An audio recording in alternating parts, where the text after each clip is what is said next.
ఆ నియోజకవర్గంలో గత 3 ఎన్నికల్లో వైసీపీకి పరాభవం తప్పలేదు. అక్కడ ఒక్కసారి కూడా ఫ్యాన్ పార్టీ గెలవలేదు. టీడీపీ కూటమిలో మంత్రికి మాత్రం ఆ నియోజకవర్గం కంచుకోటగా మారింది. అక్కడ వైసీపీకి కీలక నేత సైతం పార్టీ గుడ్ బై చెప్పారు. ఇప్పుడు ఇదే నియోజకవర్గంలో వైసీపీకి వలసలు మొదలైపోయాయి. మంత్రి ముఖ్య అనుచరుడు వైసీపీ కండువా కప్పుకోవటం అధికార పార్టీని కుదిపేస్తోంది. ఈ పరిణామాలతో ఆ నియోజకవర్గంలో వైసీపీ తలరాత మారుతుందా? వచ్చే ఎన్నికల్లో అయినా ఫ్యాన్ పార్టీ సత్తా చాటుతుందా?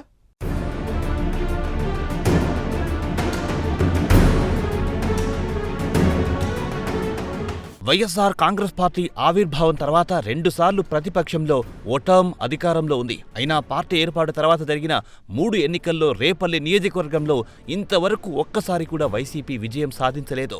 2014 ఎన్నికల్లో మొదటిసారి రేపల్లి నుంచి మాజీ మంత్రి మోపిదేవి వెంకటరమణ పోటీ చేసి ఓడిపోయారు. 2019 ఎన్నికల్లో సైతం మరోసారి ఆయన రేపల్లి నుంచి పోటీ చేశారు. ఆ ఎన్నికల్లో రాష్ట్రమంతా ఫ్యాన్ గాలి వీచినా రేపల్లెలో మాత్రం మోపిదేవి ఓడిపోయారు. ఇక 2024 ఎన్నికల్లో వ్యూహం మార్చి బీసీ గౌడ సామాజిక వర్గానికి చెందిన ఈపూరి గణేష్ని వైసీపీ అధిష్టానం రంగంలో దింపింది. ఫ్యాన్ పార్టీ నుంచి అభ్యర్థి మారినా ఫలితం మాత్రం మారలేదు.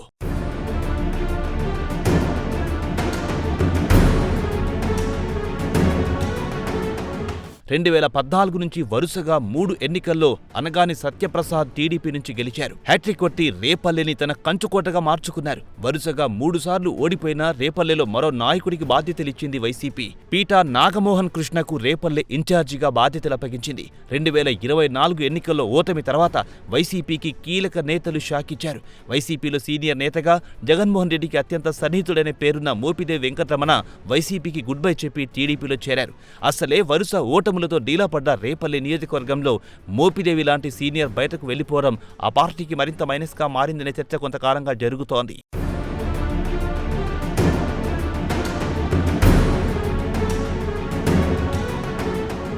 మోపిదేవి నిష్క్రమణ తర్వాత వైసీపీ ఆత్మరక్షణలో పడితే, మరోవైపు టీడీపీ నుంచి వరుసగా 3 సార్లు విజయం సాధించిన అనగాని సత్యప్రసాద్కి రేపల్లె నియోజకవర్గంలో తిరుగు లేకుండా పోయింది. పైగా ఆయన కూటమి ప్రభుత్వంలో కీలక రెవెన్యూ శాఖ మంత్రిగా ఉన్నారు. రేపల్లె నియోజకవర్గంలో అనగాని హ్యాట్రిక్ విజయాల వెనుక గూడపాటి శ్రీనివాస్ సహకారం ఉందనే టాకుంది. అలాంటి నాయకుడు అధికార పార్టీని వీడి వైసీపీలో చేరడాన్ని తమ్ముళ్లు జీర్ణించుకోలేకపోతున్నారు. తాజాగా రేపల్లి నియోజకవర్గంలో వైసీపీలోకి వలసలు జోరందుకుతాయి. గతంలో కాంగ్రెస్ పార్టీకి చెందిన మోపిదేవి శ్రీనివాసరావు జగన్ సమక్షంలో వైసీపీలో చేరారు. ఇప్పుడు మంత్రి అనగాని ముఖ్య అనుచరుడు గూడపాటి శ్రీనివాసరావు వైసీపీలో చేరడం రాజకీయంగా హాట్ టాపిక్గా మారింది. అధికార పార్టీని కాదని మంత్రి ముఖ్య అనుచరుడు విపక్షంలో చేరడం ఆసక్తి రేపుతోంది.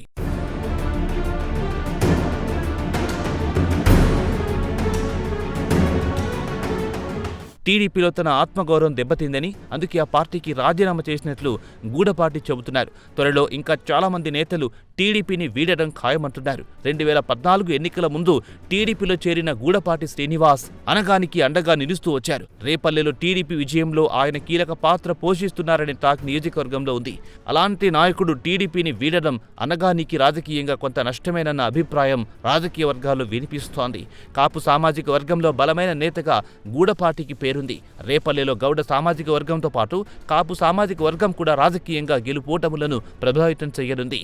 కాపు నాయకుడు పార్టీలో చేరడం ఖచ్చితంగా వైసీపీకి కలిసొచ్చే అంశమేనని రాజకీయ విశ్లేషకులు చెబుతున్నారు.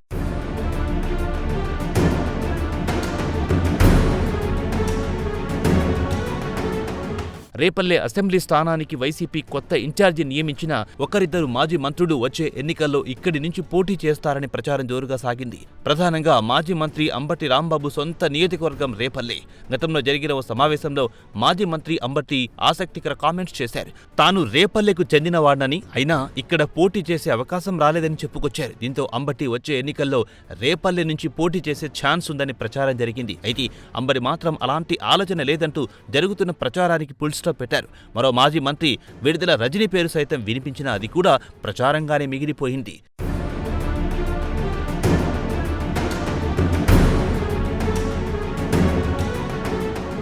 గతంలో రేపల్లె నుంచి అంబటి పేరు తెరపైకొచ్చిన సమయంలో కాపు సామాజిక వర్గ ఈక్వేషన్స్ కూడా చర్చకొచ్చింది. అందుకు తగ్గట్లే ఇటీవల రేపల్లె నియోజకవర్గంలో వరుసగా కాపు నేతలే జగన్ పార్టీలో చేరుతున్నారు.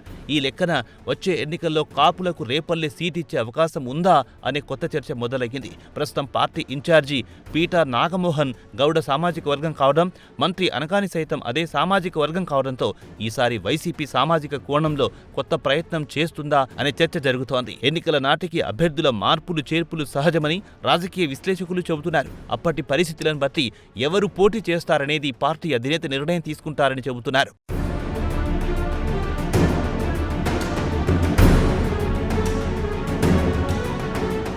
గత 3 ఎన్నికల్లో బీసీ సామాజిక వర్గానికి సీటు కేటాయించి చేతులు కాల్చుకున్న జగన్ వచ్చే ఎన్నికలలో రేపల్లె నుంచి కాపులను పోటీకి దింపినా ఆశ్చర్యం లేదని అభిప్రాయాన్ని వ్యక్తం చేస్తున్నారు. 2029 ఎన్నికల్లో రేపల్లె నియోజకవర్గంలో వైసీపీ జెండా ఎగరవేయడమే లక్ష్యంగా జగన్ పావులు కదుపుతున్నట్టు విశ్లేషిస్తున్నారు. అందులో భాగంగానే అక్కడ వలసలను ప్రోత్సహిస్తున్నారని టాక్ నడుస్తోంది.